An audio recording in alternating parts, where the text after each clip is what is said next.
I mean, just going through some of the headlines here, both in terms of the CBO's forecast for the economic conditions and their commentary about the Treasury's options to avoid that proverbial fiscal cliff here.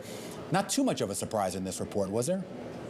No, not a shock. A lot of the budgetary and economic projections are a bit worse than they were a year ago, but the urgent thing is, when is the so-called X date, the deadline for a debt limit deal? Now, they are using the so-called extraordinary measures to drag that out as long as possible, but the official word from the CBO is that deadline is going to be sometime between July and September. Ultimately, it may not matter exactly when in that range it's going to be. Congress takes a recess in August.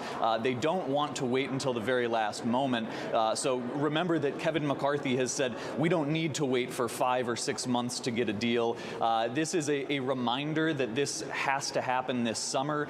They could discuss ways of pulling back spending to try to bump that back a little bit. But really, Congress knows based on this that they need to get moving and they need a deal in the summer. They probably don't even want to wait until July because they do tend to wait until deadlines, but this is a dangerous deadline to stall on. Right, and for this reason, we did see Kevin McCarthy and President Biden begin to hold discussions last month. Did anything come of that in terms of movement towards addressing how they may bridge their gaps?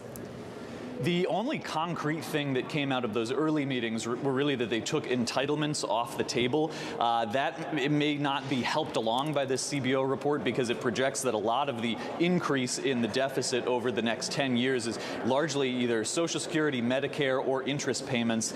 So there's discussions about limiting agency budgets, things that don't exactly turn around the fiscal situation in the country, but they at least narrowed the field a little bit. They're going to have more meetings to really strike a deal, though.